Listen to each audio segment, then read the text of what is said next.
ओं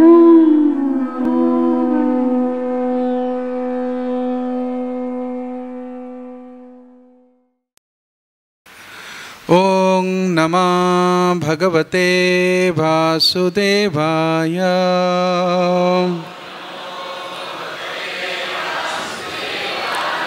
ओं नमः भगवते वासुदेवाय।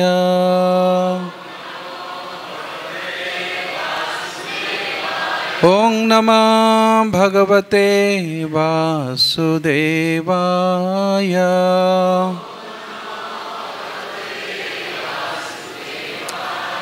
नारायणं नमस्कृत्य नरं चैव नरोत्तमं देवीं सरस्वतीं व्यासं ततो जयो मुदीरये। शृणुतां सुकथा कृष्ण पुण्यश्रवणकीर्तनं हृदयन्तोऽस्तो हि अभद्राणि विधुनोति सुहृत्सता। नष्टप्रायेषु अभद्रेषु नित्यं भागवत सेवया। भगवती उत्तमा श्लोके भक्तिर्भवति नैष्टिकी। ग्रंथराज श्रीमद् भागवतम स्कंद 7 अध्याय 13 अध्याय के शीर्षक है पूर्ण पुरुष का आचरण पास संन्यास के लक्षण। आज हम चर्चा करेंगे श्लोक संख्या 25 पर अध्याय 13। ठीक है। एक भगवत गीता चाहिए है। बोलिए मेरे पीछे। जदृच्छया लोकमीमं प्रापितः कर्मभिभ्रमन् स्वर्गापवर्गयोर्द्वारं तिरस्सा पुनरस्य च। जद शब्दार्थ अनुवाद और तात्पर्य श्रील प्रभुपाद के द्वारा। श्रील प्रभुपाद की जय। जदृच्छया भौतिक प्रकृति की तरंग द्वारा ले जाया जाकर लोकम मनुष्य रूप इमं यह प्रापितः प्राप्त किया गया है कर्म भी विभिन्न सकाम कर्मों के प्रभाव द्वारा भ्रमण एक जीवन से दूसरे जीवन में घूमते हुए स्वर्गलोक अपवर्गयोः मुक्ति के द्वार तक तिरस्साम निम्न जोनियों तक पुनः फिर अस्य मनुष्यों की च तथा। अनुवाद। मैंने विकास प्रक्रिया के दौरान जो अवांछित भौतिक इंद्रिय तृप्ति के कारण सकाम कर्म से उत्पन्न होती हैं, यह मनुष्य रूप प्राप्त किया है। तो मनुष्य रूप कैसे प्राप्त होता है? कैसे? सकाम कर्म। और ये सकाम कर्म के आधार क्या है? इंद्रिय तृप्ति।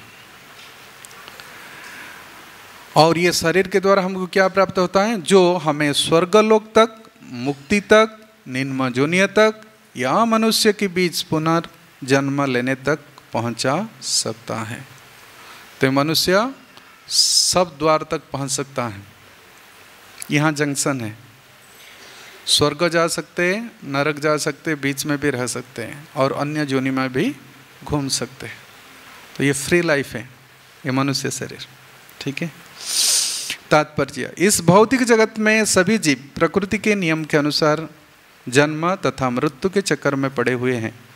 विभिन्न योनियों में जन्म तथा मृत्यु की इस संघर्ष को विकास प्रक्रिया कहा जा सकता है, किंतु पाश्चात्य जगत में इसकी असत्य विवेचना की गई है।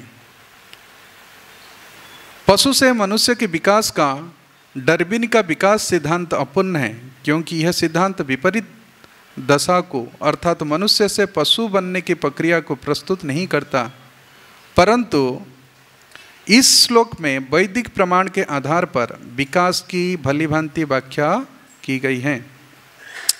मनुष्य जीवन जो विकास प्रक्रिया के दौरान प्राप्त होता है, ऊपर उठने की, स्वर्ग अपवर्ग या नीचे गिरने का, तिरस्सान, पुनरस्य च और फिर पुनर्बार जन्म लेने का अवसर है। यदि कोई इस मनुष्य जीवन का उचित उपयोग करता है तो वह उच्च लोक जा सकता है, जहाँ तक लोक की अपेक्षा, जहाँ इस लोक की अपेक्षा भौतिक सुख 1000 गुना श्रेष्ठकर है। या फिर वह ज्ञान का अनुसरण कर सकता है, जिससे वो विकास प्रक्रिया से मुक्त हो जाता है और अपने मूल आध्यात्मिक जीवन को फिर से प्राप्त करता है। यह अपवर्ग या मुक्ति कहलाता है। भौतिक जीवन को पवर्ग कहलाता है, क्योंकि यहाँ पर हमें दुख की 5 विभिन्न अवस्थाओं से गुजरना होता है। इन्हें प, फ, ब, भ, म अक्षर द्वारा प्रदर्शित होता है। इसको कहते हैं प वर्ग।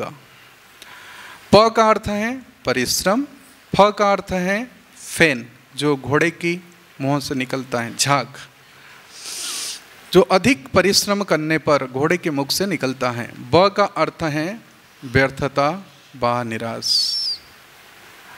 कठिन परिश्रम करने पर भी अंत में निराशा मिलती है। और भ का मतलब है भय, जो कर्म की परिणाम है। भौतिक जगत में मनुष्य भय की अग्नि में जलता रहता है, क्योंकि कोई यह नहीं जानता कि आगे क्या होगा। तथा म का अर्थ है मृत्यु। जीवन की इन 5 विभिन्न अवस्थाओं प, फ, ब, भ तथा म को निरस्त करने पर ही अपवर्ग या भौतिक जगत के दंड से मुक्ति मिल सकती है, जिसको हम कहते हैं मुक्ति। मुक्ति हित्वा अन्यथा रूपम स्वरूपेण व्यवस्थिति। तिरस्सम शब्द पति जीवन का सूचक है। निसंदेह मनुष्य जीवन सर्वश्रेष्ठ जीवन दशाओं का अवसर प्रदान करता है। जैसे कि पश्चिम के व्यक्ति सोचते हैं कि मनुष्य बंदर से आया और अब वो अधिक सुखपूर्वक रहा है, किंतु यदि कोई इस मनुष्य जीवन का उपयोग स्वर्ग या अपवर्ग हेतु नहीं करता तो वो पुनः कुकर सुकर की निम्न जीवन में जा पड़ता है। अतः विज्ञ मनुष्य को सदैव विचार करना चाहिए कि क्या वो उच्च लोक को जाना चाहेगा, अपने आप को विकास प्रक्रिया से मुक्त करने की तैयारी करेगा, या फिर से पक्रम द्वारा उच्च तथा निम्न योनियों में घूमता रहेगा। यदि कोई पुण्य करता है तो वो उच्च लोक को जा सकता है या मुक्ति प्राप्त कर सकता है और भगवत धाम आपस भी जा सकता है, अन्यथा वो कुत्ते या शुकर की निम्न योनि में गिर सकता है। जैसे कि भगवत गीता 9:25 में बताया गया है, जानती देव व्रता देवान। जो मनुष्य उच्च लोक, देवलोक या स्वर्गलोक को जाने की इच्छुक हैं, उन्हें ऐसे ही तैयारी करनी चाहिए। तो मनुष्य जीवन क्या है? एक तैयारी करना है। इसी प्रकार जो मुक्ति चाहता है और भगवत धाम को प्राप्त होना चाहता है, उन्हें ऐसे ही तैयारी करनी चाहिए। इसलिए हमारे कृष्ण भावनामृत आंदोलन मानव समाज हेतु सर्वोत्कृष्ट वरदान है, मैचलेस गिफ्ट, क्योंकि यह आंदोलन लोगों को भगवत धाम आपस जाने की शिक्षा देता है। भगवत गीता 13:22 में स्पष्ट कहा गया है कि जीवन के विभिन्न रूप भौतिक प्रकृति के 3 गुण के संयोग से प्राप्त होती हैं। कारणम गुण संगस्य सत असत योनि जन्मसु। इस जीवन में सत्व रज या तम गुण की संगति के अनुसार ही मनुष्य को अपने अगले जन्म में उपयुक्त शरीर मिलता है। आधुनिक सभ्यता यह नहीं जानती कि जीव शाश्वत होते हुए भी भौतिक प्रकृति की विभिन्न संगति के अनुसार विभिन्न रुग्ण परिस्थितियों में रखा जाता है, जिन्हें अनेक जोनियाँ कहते हैं। आधुनिक सभ्यता प्रकृति के नियम से अनभिज्ञ है। प्रकृतेः क्रियमाणानि गुणे कर्माणि सर्वश अहंकार विमूढ़ात्मा कर्ताहम इति मन्यते। भौतिक प्रकृति के 3 गुण के वशीभूत होकर मोहग्रस्त आत्मा अपने आप को इन समस्त कार्य के कर्ता मान बैठता है, जो वास्तव में प्रकृति द्वारा संपन्न होते हैं। श्रीमद् भगवद गीता 3:27 क्या है? प्रकृते क्रियमाणानि गुणे कर्माणि सर्वश अहंकार विमूढ़ात्मा कर्ताहं इति मन्यते। हर जीवात्मा भौतिक प्रकृति के कठोर नियम के पूर्ण नियंत्रण में है, किंतु मूढ़ जन अपने आप को स्वतंत्र मानते हैं। वास्तविकता तो यह है कि वो स्वतंत्र नहीं हो सकते। यह अल्पज्ञता है। अल्पज्ञतापूर्ण सभ्यता अतीव खतरनाक है। अतएव कृष्ण भावनामृत आंदोलन लोगों को यह अवगत कराने के प्रयास कर रहा है कि वो प्रकृति की कठोर नियम के अंतर्गत पूर्णतया परतंत्र हैं और यह उन्हें भगवान श्री कृष्ण की बहिरंगा शक्ति प्रबल माया द्वारा सताए जाने से बचाने की प्रयास कर रहा है। इन भौतिक नियम के पीछे परम नियंता भगवान श्री कृष्ण, जिनकी अध्यक्षता में इस प्रकृति कार्य करती है। मयाध्यक्षेण प्रकृति सूयते सचराचरम। अतएव यदि कोई भगवान श्री कृष्ण के शरण में जाना चाहता है तो भगवान की शरण ग्रहण करना चाहिए। मामे भजे प्रपद्यन्ते मायाम एताम तरन्तिते। तो वह तुरंत ही बाह्य प्रकृति के नियंत्रण से छूट सकता है। सगुणान समतेतान ब्रह्म भूयाय कल्पते। अर्थात जो भक्ति की अनुष्ठान करता है अव्यभिचारिणी भक्ति, तो प्रकृति की 3 गुण के चंगुल से वो छूट सकता है। श्रील प्रभुपाद की जय। ओं अज्ञानतिमिरान्धस्य ज्ञानाञ्जनशलाकया चक्षुरुन्मिलितं येन तस्मै श्रीगुरवे नमः। गुरवे गौरचन्द्राय श्रीराधिकाय तदालये कृष्णाय कृष्णभक्ताय तद्भक्ताय नमो नमः। नमो ओं विष्णुपादाय कृष्णपृष्ठाय भूतले श्रीमते भक्तिवेदांत स्वामीति नामिने। नमस्ते सारस्वते देवे गौरवाणी प्रचारिणे निर्विशेष शून्यवादी पाश्चात्यदेशतारिणे। नमः महावदन्नाय कृष्ण प्रेम प्रदायते कृष्णाय कृष्ण चैतन्य नामिने गौरतिसे नमः। जय श्री कृष्ण चैतन्य प्रभु नित्यानंद श्री अद्वैत गदाधर श्रीवासादि गौर भक्त वृंद। हरे कृष्ण कृष्ण कृष्ण हरे हरे, हरे राम राम राम हरे हरे। वाञ्छाकल्पतरुभ्यश्च कृपा सिन्धुभ्य एव च पतितानां पावनेभ्यो वैष्णवेभ्यो नमो नमः। भूतेर्महद्भिर्जयिमः पुरो विभो निर्मायसे ते जदमोऽस पुरुषः। भुङ्क्ते गुणान् षोडश षोडशात्मकः षोडङ्कृशिष्टं भगवन् वचंसि मे। हरे कृष्णा। तो सभी भक्तों के चरण में वंदन है। और सबके अभिनंदन भी हैं कि हम श्रीमद् भागवतम जो भक्ति में हमारे निष्ठा उत्पन्न करती है व भक्ति को दृढ़ करते हैं, इसलिए हम प्रतिदिन नियमित रूप से हम इसको श्रवण करते हैं। तो आज एक सिद्ध पुरुष अपने आत्मा जीवन की कथा बता रहे हैं, क्योंकि जीवन की सिद्धि इसी से ही हमको प्राप्त होती है। किससे? न एक सिद्ध पुरुष की संगति लाभ करने से। तो ये जो प्रसंग नारद जी और युधिष्ठिर के बीच में चर्चा चल रही है, लेकिन डायरेक्ट किसकी प्रसंग है ये जो चर्चा होगा अभी, जो नारद जी युधिष्ठिर महाराज को प्रस्तुत कर रहे हैं, वो किसकी प्रसंग है? किसकी? प्रहलाद और दत्तात्रेय मुनि। ये दत्तात्रेय मुनि किस प्रकार आचरण कर रहे थे, व किस वृत्ति को अपनाए थे? गुड, अजगर वृत्ति। अजगर का मतलब क्या होता है? पड़े रहना। अजगर न करे चाकरी, है ना, इसे बोलते हैं ना, कोई नौकरी नहीं करता है अजगर। तो वे वृत्ति अपनाने की क्या अभिप्राय क्या है? हाँ, पूर्ण रूप से शरणागति। और क्या हो सकता है? हाँ, भगवान की निर्भर रहना, वही तो शरणागति है। और दूसरा क्या हो सकता है? अपने भौतिक इच्छाओं को नियंत्रण करना। क्योंकि हम सब भौतिक इच्छाओं के चंगल में हैं। खाचे हाबो डुबो भाई, मिछे मायार बेसे, मिछे मायार बसे। फिर आगे,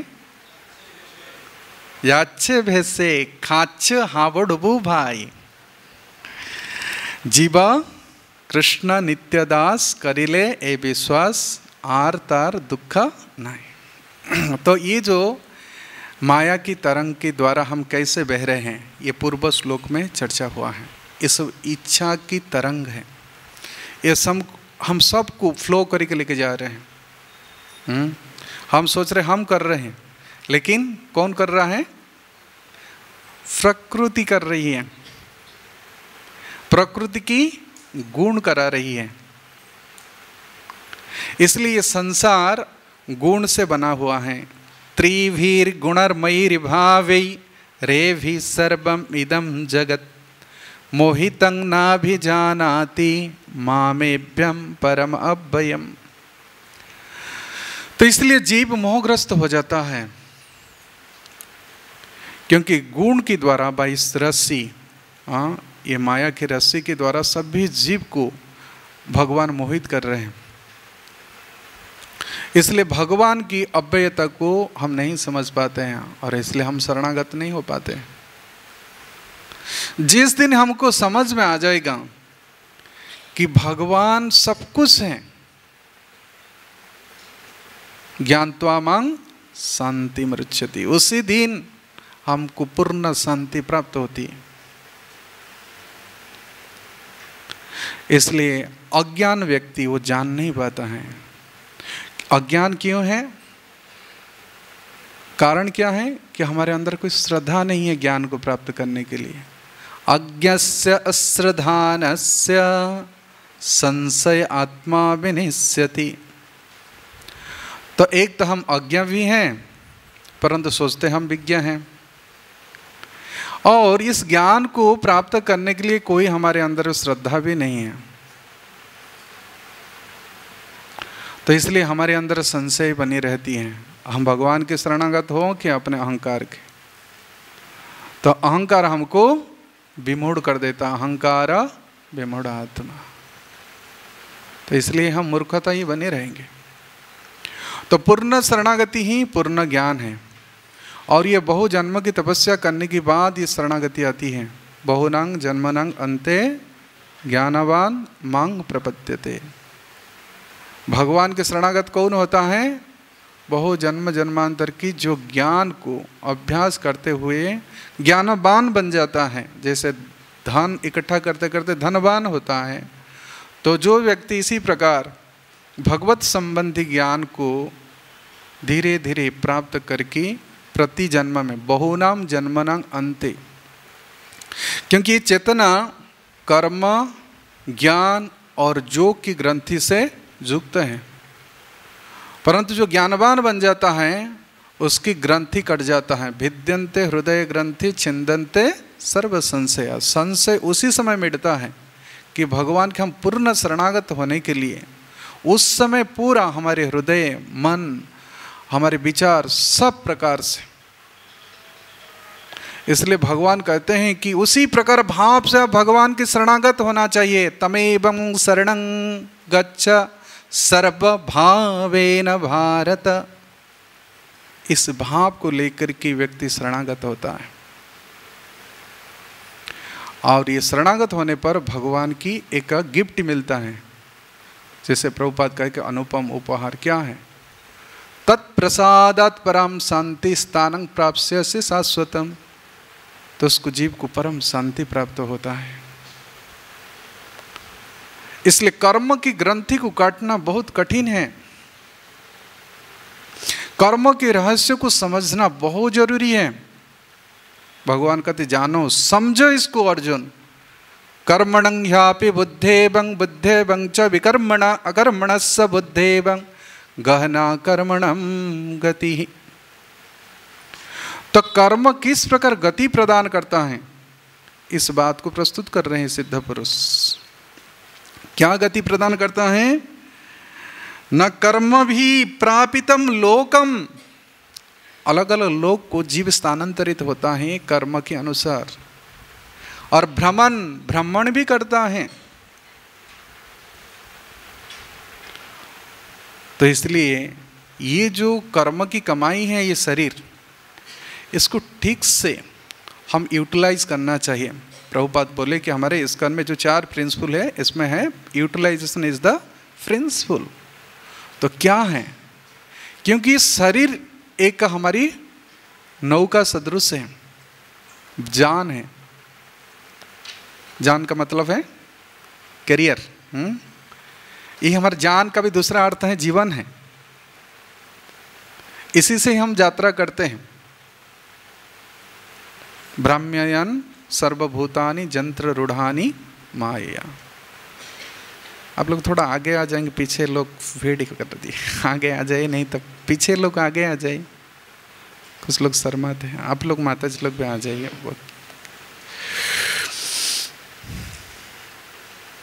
तो कर्म जो है ये शरीर को कैसे निर्माण करता है, ऋषभदेव 5वां स्कंद में बताए हैं। आप लोग उनकी शिक्षा पढ़े हैं।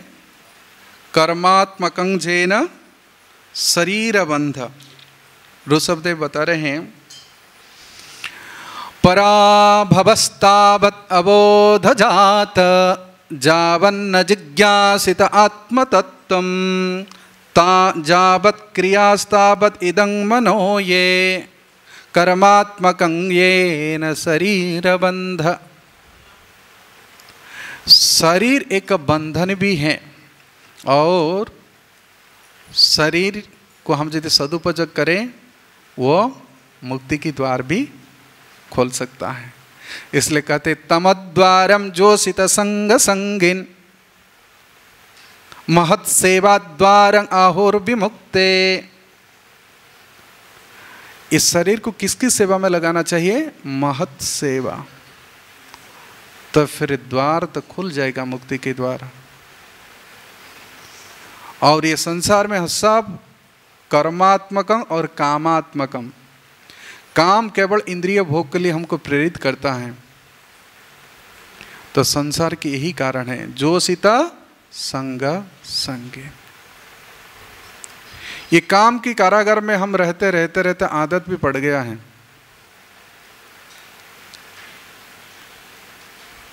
ब्रह्मा जी स्तुति करते हुए कहते हैं, तावत् कार गृहं गृहं तावत् मोहांघ्रि निगिडम तावत् रागदयस्तेनम जावत् कृष्ण नते जना। कृष्ण को हम जान नहीं पाते, हालांकि कारागार में भगवान कृष्ण ही प्रकट हुए, लेकिन इस माया कारागार में रहते रहते हमारे आदत पड़ गया है, हम छूट नहीं सकते। शायद मैं पिछले क्लास में बताया था, कुछ भक्तों को याद होगा, आगरा में परम पूज्य राधा गोविंद महाराज कथा कर रहे थे 2005 में। तो हमारे एक ब्रजवासी था, उसका नाम था प्रसन्न, तो महाराज को इनवाइट किया कि महाराज थोड़ा से कैदियों को थोड़ा 10 मिनट। तो महाराज रास्ता में जा रहे थे, कहते देखो 10 मिनट टाइम लिए तो 10 मिनट, ज़्यादा नहीं, और पहले से सब अरेंज करके रखो। तो जब गए देखे तो लगभग 3500 कैदी थे, सब पूरा डिसिप्लिन्ड, जैसे उनको ड्रेस मिला है, उनको कमांड मिलता है, तो पूरा डिसिप्लिन्ड है। तो महाराज कहे कि थोड़ा सा कीर्तन करा लो। तो एक हनुमान मंदिर था, तो कीर्तन किए सब कैदी, कुछ कैदी गए और कुछ कैदी पालती मार के बैठे हुए थे। तो एक बहुत उत्साह से वो कीर्तन कर रहा था, ढोलकी बजा रहा था।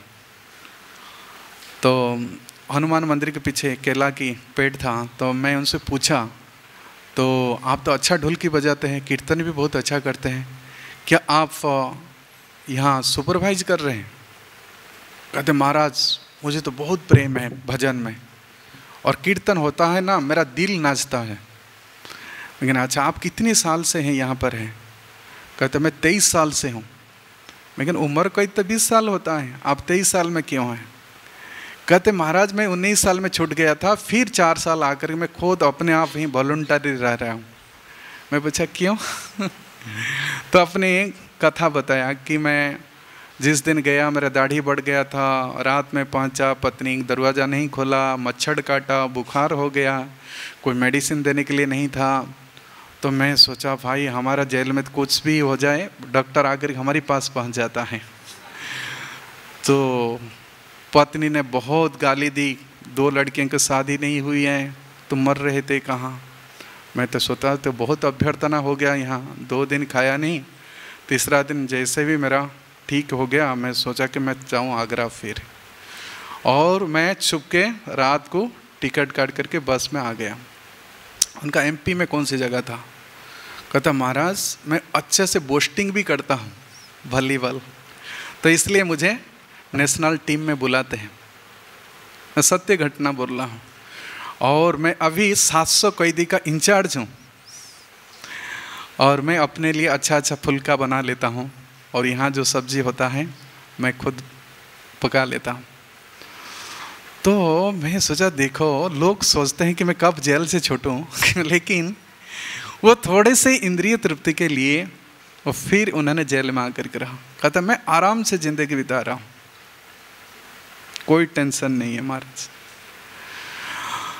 तो हमने भी विचार किया सचमुच कि हमारी जो मायाबद्ध जीव हैं, ये जेल में रहते रहते उसकी आदत भी पड़ गया है, और कुछ भी ऐसे फैसिलिटी मिलता है तो उसको परम सुख मान लेता है। लेकिन ब्रह्मा जी कहते हैं कि इस प्रकार जो मोहांग्रि निवेदम ताबात्कारम गृहम गृहम, ये घर में जो प्यार और मोहब्बत है उसमें ही जीव मोह की जाल में फंस जाता है। मोह जाला समावृता। कहते तब तक ये जाल कटता नहीं है, टूटता नहीं है। कब ये जाल कटता है, टूटता है? कब? ये जो कहे महान तस्ते महत सेवांग द्वारंग आहुर विमुक्ते। जब तक महान व्यक्ति की हम सेवा नहीं करते हैं, उनके संग प्राप्त नहीं करते हैं, ये जाल टूटने वाला नहीं है, कटने वाला नहीं है। प्रहलाद जी भी इस प्रकार कह रहे हैं कि हे महाराज मिस्टर हिरण्यकशिपु, कि तब तक आप इस गृह अंधकूप से निकल नहीं सकते। मतिर्न कृष्णे परतो सतोबा मिथ्यो विप्रद्येत गृहव्रतानम अदांत गोभि विशतम तमिश्रम पुनः पुनः चर्बित चर्बणानम। आप चुवाते रहेंगे ऐसे ही, टेस्ट मिल रहा है ना, लेकिन है ही नहीं कोई इंटरेस्ट आपका कृष्ण भावनामृत में। फिर जब बाप ने बुलाया, बेटा ने यही बोला कि तब तक आपकी कृष्ण के चरण कमल में अनुराग उत्पन्न नहीं हो सकता है। कब होगा? हाँ, महत्पाद रजो अभी निष्किंचनानम वृणीत जावत नैसम्मतिस्तावत् उरुक्रमांघ्री स्पृश्यन्ति अनर्थं अपगमं जदर्थं महीयसम्पादरजोऽभिषेकं निष्किंचनानं न वृणीत जावत्। जब तक हम खुद ही ग्रहण नहीं करते हैं ऐसे निष्किंचन अकिंचन भक्त की सेवा करने के लिए, तब तक ये काम रोग ये हृदय से नहीं जाएगा, मिटेगा नहीं। इसलिए कहने की जदृच्छया ये भी भगवान की कृपा से ही प्राप्त होती है। कहता जदृच्छया चौपन्नम स्वर्गद्वारम अपावृतम सुखी न क्षत्रिय पार्थ लभन्ते युद्ध ईदृशम। और ऐसे युद्ध भी प्राप्त करना ये भाग्य की बात है। और युद्ध करते हुए तुम यदि मर जाओगे ना, तुम्हारे लिए तो स्वर्ग की द्वार खुला हुआ है। मर जाओगे तो स्वर्ग, और जीत जाओगे तो भोग। हतोबंग प्राप्स्यसि स्वर्गम जित्वाबंग भोक्ष्यसे महीम। इसलिए अर्जुन तुम खड़े होकर के युद्ध करो। तस्मात् उत्तिष्ठ कौन्तेय युद्धाय कृत निश्चय। डिटरमाइंड होकर के युद्ध करो। तुम्हारे लिए दोनों तरफ से लाभ ही लाभ है, दोनों हाथ में लड्डू हैं। तो भोग की भी इच्छा है, हम वियोग नहीं होंगे, लेकिन कृष्ण के लिए यदि हम कुछ करें और मरे तो उससे हमारी सफलता है। सेवा हमको जोग में जोड़ता है, भोग हमको भगवान से वियोग करता है। परंतु प्रभुपाद कहे हैं कि कृष्ण भावनामृत में क्या कमी है? क्या अच्छी लड़कियां नहीं हैं? हमारे पास खाने पीने की कुछ कमी है? रहने के लिए हम सबसे अच्छे स्थान में रहते हैं और सबसे अच्छे हम भोजन करते हैं। प्रभुपाद कन्वर्सेशन में तो फिर क्यों कृष्ण भावनामृत को हम छोड़ देते हैं? इसमें कमी क्या है कि लोग इसको समझ नहीं पाते हैं कि कृष्ण भावनामृत में क्या पूर्णता है। मनुष्य जीवन की तभी पूर्णता होता है उसके समझ पर, उसके अंडरस्टैंडिंग पर। और कृष्ण चेतना में हमारी विकास भी होती है। उपदेशामृत में प्रभुपाद इंट्रोडक्शन में दिए हैं, it depends upon the understanding of practitioner. जो कृष्ण भावनामृत को अभ्यास करता है उसकी अनुभव क्या है। इसलिए भगवान भाव प्रदान करते हैं, हम अभ्यास करें, भगवान भाव देते हैं। ददामि बुद्धि जोगं। इसमें कोई अभाव नहीं है। हम स्वर्ग अपवर्ग, प्रभुपाद समझा है कि ये प्राप्त करना बहुत बड़ी कठिनाई नहीं है, परंतु भक्त इसको इच्छा भी नहीं करता है। क्यों इच्छा नहीं करता है? कि भगवत भक्ति में इतनी पूर्णता है, इतनी सुख है, तो भक्त और कुछ नहीं चाहता है। जंग लब्ध्वा चापरंगलाभं मन्यते नाधिकं ततः जस्मिन् स्थितो न दुःखेन गुरुणापि विचाल्यते। गुरुणापि दुःखेन अपि न विचाल्यते, विचलित नहीं होता है, क्योंकि उसको ऐसी स्थिति प्राप्त होती है। इसलिए ध्रुव महाराज ने कहा कि मुझे कुछ भी नहीं चाहिए, स्वामी कृतार्थ अस्मि वरं न जाचे। और कुछ मुझे वर नहीं चाहिए, वर मुझे नहीं चाहिए। वणिक लोग हैं, व्यापारी लोग जो भक्ति में व्यापार करते वो वर चाहते हैं, लेकिन मुझे कुछ भी वर नहीं चाहिए। इसलिए एक जोगी और भोगी में यही अंतर है। जोगी हमेशा ही संतुष्ट है, उनकी कोई इच्छा नहीं है। नारायणा पर सर्वे न कुतस्य न बिभ्यति स्वर्ग अपवर्ग नरकेषु अपि तुल्यार्थ दर्शनम। क्योंकि नारायण परा है, उसकी हृदय नारायण के लिए ही दे चुका है, परायण। भगवान तो इसलिए कह रहे कि चित्त को मुझे में लगाइए तो फिर परा हो सकते हैं। चित्त नहीं लगता है, चित्त लगाने के लिए भगवान उपाय भी बताए हैं, बोधयंतम परस्परम फिर मच्चित। अगर चित्त नहीं लग पाया तो जानना चाहिए कि हम लोग बोधयंतम परस्पर नहीं कर रहे हैं, हम कथा कीर्तन में हमारा रुचि इतना नहीं है, तो इसलिए चित्त नहीं लगता है। और भगवान कह रहे हैं कि अगर चित्त नहीं लगेगा तो बहुत बड़ा खतरा है। क्या खतरा है? यदि मुझ में चित्त लग गया तो बेड़ा पार हो गया। मत चित्त सर्वदुर्गाणी मत प्रसादात तरिष्यति अथ चित्त न श्रोष्यसि विनंख्यसि। तो निश्चित रूप से विनाश को हम इनवाइट करें। सर्वदुर्गाणी तरिष्य से हम अतिक्रमण कर सकते सारी विपत्तियों को, मत प्रसादात। इसलिए चित्त को लगाने के लिए कर्मों को भी अर्पित करना चाहिए, सरेंडर करना चाहिए।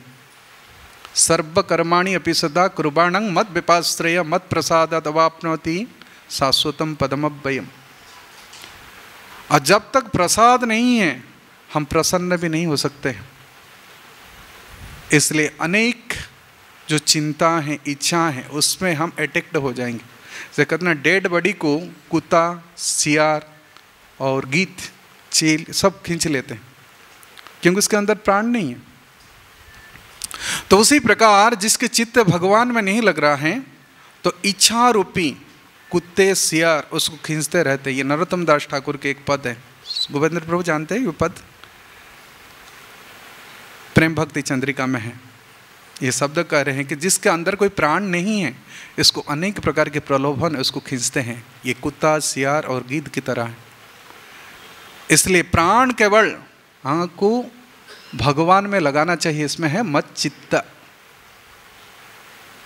चित्त लगाने के लिए कर्मों को भी अर्पित करना चाहिए। यहाँ वृंदावन में प्रभुपाद के समय एक कलकत्ता से कोई क्या कहते जमींदार आया था। तो प्रभुपाद कहते हैं कि वो अपने जीवन भर की कमाई सब अपने बेटा बेटी के नाम में दे है और आखिरी में वो वृंदावन आ गया जप करने के लिए। तो प्रभुपाद कहते हैं कि सुखा झोली में भगवान प्रसन्न हो जाएंगी केवल माला हिलाने से। माल तो दे के आए कहाँ? बेटा बेटी को। अब माला हिलाने से क्या मिलेगा? चित्त तो वहीं पर लगेगा ना। तो जीवन की सारी कमाई दी है। इसलिए भगवान कहें कि हे अर्जुन तुम यही करो। क्या करें? 11वां अध्याय के आखिरी श्लोक क्या है? कौन बताएगा? नहीं, 11वां अध्याय की अंतिम श्लोक। मत कर्म कृत मत परम मत भक्त संग वर्जिता निर्वैर सर्वभूतेषु जस मामेति पांडव। भगवान क्या बोले? क्या बोले पहले? मत कर्म कृत मत परम। पहले मुझे परम मानो और मेरे लिए कर्म करो। इससे ही आप संग से बच जाओगे, असत्संग से, और निर्वैर भी हो जाओगे। जो राग द्वेष के संसार है बैरी, निर्वैर सर्वभूतेषु, और निश्चित रूप से आप मुझे प्राप्त करोगे। मैं 100% गारंटी देकर जस मामेति पांडव, आप मुझे ही प्राप्त करोगे, ये संसार को नहीं।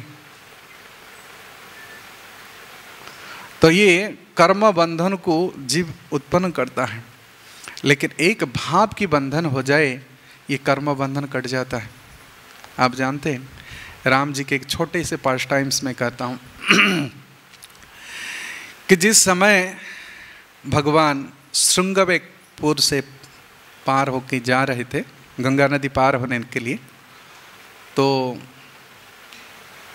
सारे अयोध्यापुरी की साकेतवासी सब इतने विरह में थे, क्योंकि भगवान वो जब सोए थे उस समय उनको छोड़ के चल गए। और सुमंत को बोले सुमंत तुम रथ लेके चलो।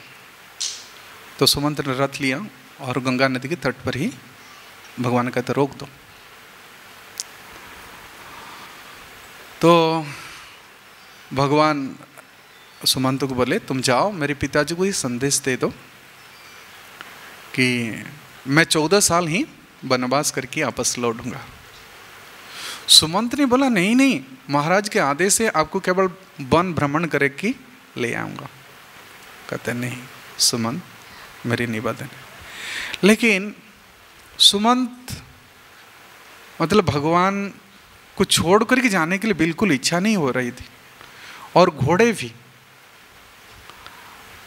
जो राम जी की स्पर्श सुख प्राप्त किए, वो कैसे भगवान को भूल सकते। घोड़े भी जाना नहीं चाह रहे थे।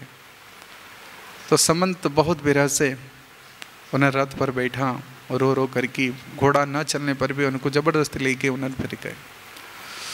तो फिर भगवान नदी पार करने के लिए उस केवट को बुलाए, केवट आओ ना, मुझे पार करा दो।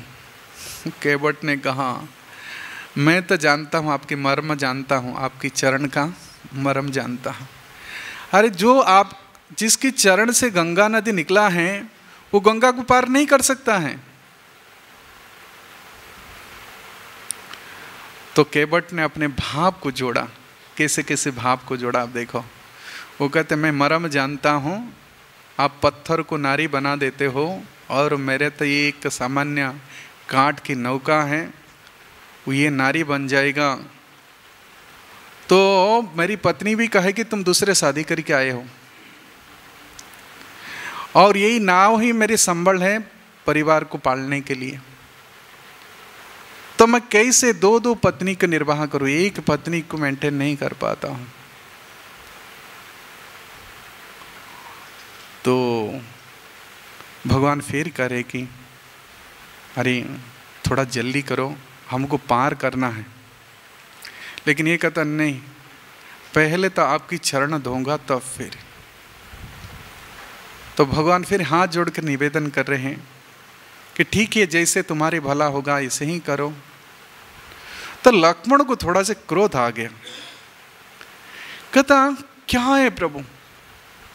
भगवान पूछे क्यों आप क्रोध कर रहे हैं लक्ष्मण? कहता आपकी भक्त ऐसे ही होते हैं, एक को आप बोल रहे कि जाने के लिए वो जाता भी नहीं है, एक को आप बुलाते वो आता भी नहीं है। तुम्हारी भक्त ही ऐसे होते हैं। भगवान थोड़ा मुस्कुराए और कहे कि भाई आपके बारे में भी थोड़ा विचार कर लो, मैं आपको मना कर रहा था मेरे साथ मत आओ। सीता जी को भी मना किया, वो भी आए, तो तुम कहाँ मेरी कहना माने। लेकिन इतना मैं जानता हूँ कि तभी मेरी भक्त मेरी आज्ञा को उल्लंघन करता है कोई मुझसे तो अधिक प्रेम करता है। तुम दोनों का बहुत प्रेम है, तो ये भी मेरी आज्ञा को पालन कर रहे हैं, प्रत्याख्यान कर रहे हैं, नहीं मान रहे। ये भी समझना चाहिए कि क्यों मना कर रहे हैं। इनकी भी हृदय में आप जैसे ही कुछ प्रेम पड़ा है, और ये प्रेम के भाव को मैं ही समझता हूँ। तो भगवान उनको चरण बढ़ा दिए, कोटोती में पानी लाया, धोया और नौका में बैठाया। पहले तो अपने कपड़ा में भी पूछा, और पार करने के बाद भगवान देख रहे हैं कि सीता जी कुछ तो दे। लेकिन उसने क्या किया? उन्होंने कहा नहीं प्रभु, मैं बहुत दिन से मजदूरी किया हूँ, लेकिन आज मुझे मजूरी मिल गया है। मजदूरी किया लेकिन मजूरी नहीं मिला था, आज मुझे मजूरी मिल गया है, मूल्य मिल गया है कि मैं जब आपके चरण को स्पर्श किया उसी समय मेरी सारी कर्म की बंधन कट गया। केवल मेरे नहीं, मेरी परिवार का भी उद्धार हो गया, पितरों को भी उद्धार हो गया। इसलिए भगवान कहते हैं ये कर्म बंधन काटना बहुत कठिन है, बहुत कठिन है। लेकिन एक बार यदि भगवान के प्रति भाव उत्पन्न हो जाए, ये सारे ग्रंथि एक समय जैसे निहार इव भास्कर, कहते सूरज उगने पर जैसे कोहरा की कोई स्थिति नहीं रहती है, अंधकार की कोई स्थिति नहीं रहती है, तो उसी प्रकार भगवान के प्रति भाव उत्पन्न होने पर ये सारी हृदय ग्रंथि कट जाती हैं। शृणुतां स्वकथा कृष्ण पुण्यश्रवण कीर्तनम हृदयन्तस्तो हि अभद्राणि विधुनोति सुहृत्सताम् नष्टप्रायेषु अभद्रेषु नित्यं भागवत सेवया भगवती उत्तम श्लोके भक्तिर्भवति नैष्टिकी तदा रजोस्तमो भावा कामालोभादयस्य चेतं एतारनाबिद्धं स्थितं सत्त्वे प्रसिद्धति। एवं प्रसन्नमनसो भगवद्भक्तियोगतः भगवत्तत्त्वविज्ञानं मुक्तसङ्गस्य जायते। भिद्यन्ते हृदयग्रन्थि छिन्दन्ते सर्वसंशया खीयन्ते चस्य कर्माणि दृष्ट एवात्मनेश्वरी। उस समय भगवान के दर्शन होता है। ये है साधु संग। और भगवान प्रभुपाद ये श्लोक में कोट किए हैं। 14वां अध्याय के आखिरी श्लोक क्या था? मांग च जो अव्यभिचारेण भक्ति जोगेन सेवते सगुणान समतेतान ब्रह्म भूयाय कल्पते। ये ब्रह्म भूय हो जाएगा, ब्रह्म को प्राप्त करेगा। ब्रह्म जैसे गुण को प्राप्त कर लेगा तब फिर ब्रह्म के साथ निवास करेगा। लेकिन वो भक्ति की क्या श्रृंखला बता रहे हैं? अव्यभिचारेण। एक समर्पित पत्नी जैसे अपनी पति की सेवा करने के लिए श्रृंगार भी करती हैं, लेकिन भाव है, व्यभिचारी भाव नहीं, अन्य पुरुष के साथ नहीं है भाव। प्रभुपाद एक दृष्टांत ये जो अव्यभिचारी शब्द के ऊपर इंग्लिश लेक्चर में मैं सुना हूँ। कहते सी इज ऑलवेज ओबीडियंट। पहला भाव तो होना चाहिए कि जैसे भगवान ने कहे, पति जैसे कह रहे हैं तो पत्नी को चाहिए कि हाथ जोड़कर इसको स्वीकार करे, तर्क वितर्क ना करे। सेकंड, वो जो कहे इसको करने के लिए तैयार रहना चाहिए। और मैं परफेक्ट कर रहा हूं ये भाव भी नहीं होना चाहिए। परफेक्ट करने के लिए प्रयास करना चाहिए, परंतु पति को नहीं बोलना चाहिए कि मैं एकदम परफेक्ट हूं, मैं ठीक से बनाया हूं, आप क्यों कमी देख रहे हैं। दैन्य भाव से निवेदन करते हुए कि मेरी भी एक छोटे से उपहार, छोटे से निवेदन है, मैं किया हूं, आप अपने कृपावश इसको स्वीकार कीजिए। तो इसी प्रकार भक्त जब अव्यभिचारिणी भक्ति को संपन्न करता है तो भगवान की कृपा से ये सारी उनकी जो बंधन है, कर्म के बंधन, वो कट जाता है। मामे वजे प्रपद्यन्ते मायाम एताम तरंति ते एताम मायाम ते तरंति। भगवान सबके ठिका नहीं लिए हैं। भगवान इसलिए कह रहे कि मैं उनका ही उद्धार करूँगा। तेसांग अहं समुद्धर्ता मृत्यु संसार सागरात भवामी न चिरात पार्थ मज्जा व्यसित चेतसम। जिसके चित्त मुझ में लगा हुआ है। किसके चित्त मुझ में लगा हुआ है? जेतु सर्वाणि कर्माणि मयि सन्न्यस्य मत्पर अनन्य नैव जोगेन माधायन्तं उपासते। सभी कर्म को मुझे अर्पित करके मेरी ध्यान में लगा रहता है। उसके लिए तेसांग सतत जुक्तानम, फिर उनके लिए करे कि तेसांग सतत जुक्तानम भजताम प्रीतिपूर्वकम ददामि बुद्धि जोगम तम जैन मांग उपजानते थे। तब फिर वो मुझे प्राप्त करता। तेसांग उनके लिए, फिर मच्चिता मदगता प्राणा, ये कर रहे। तो कहें अरे मैं इतने भजन किया, भगवान ऐसे हुए नृत्य। क्या भजन किए, किस संविधान में किए? इसलिए गाइडलाइन दिए, मैनुअल को पढ़कर की मशीन को ऑपरेट करना चाहिए, इसलिए मैनुअल बुक दिए गए हैं। तो इसी प्रकार ये शास्त्र मैनुअल बुक हैं। अब शास्त्र विधि को हम त्याग करके मन मना करते हैं भक्ति, हम दीवाना हो जाते हैं। अरे नहीं, जे शास्त्र विधि उत्सृज्य वर्तते काम कारत न स सिद्धिम अवाप्नोति न सुखम न पराम गति। तीनों चीज से वंचित रह जाएंगे। ये सिद्धि है जीवन की सिद्धि, प्रेम। भक्त सेवा परम सिद्धि प्रेमलतिकारम। तो ये जो डिस्कशन हो रहा है, ये कह रहे हैं कि जो सिद्ध पुरुष कौन थे, कौन, दत्तात्रेय, करके आपके साथ डिस्कशन करके मुझे पवित्रता का अनुभव होगा। सिद्ध पुरुष के साथ संगलाप करने से सारी कलमश दूर हो जाता है। लभी मात्र साधु संगा सर्व सिद्धि है। तो क्षण भर नहीं गवाना चाहिए, समय बहुत स्वल्प है। काल चक्र में हम सब जा रहे हैं मृत्यु की ओर, जराग्रस्त हो रहे हैं।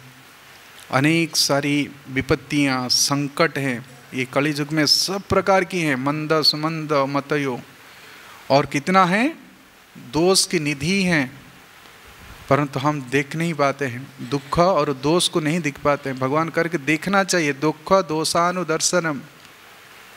कली युग में कितनी दोष हैं और कितनी प्रकार के दुख भरी हुई हैं, फिर भी हम इस यहाँ पर रहने के लिए हम बहुत संघर्ष कर रहे हैं। अच्छे मकान, अच्छे गाड़ी, क्या